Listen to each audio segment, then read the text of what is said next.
Good morning guys. फेरि पनि सानो भिडियो क्लिप सेम प्लेसबाट दिएको छु।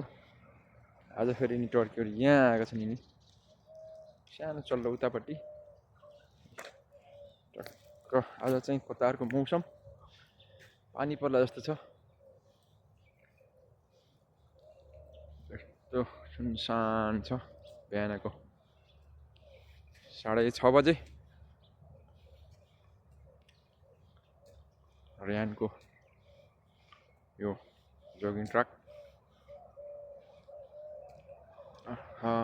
मौसम क्या दामी छ आज कतारमा। सुनसान छ एकदम राम्रो, त्यस्तो केही छैन। बाई बाई, जय देश।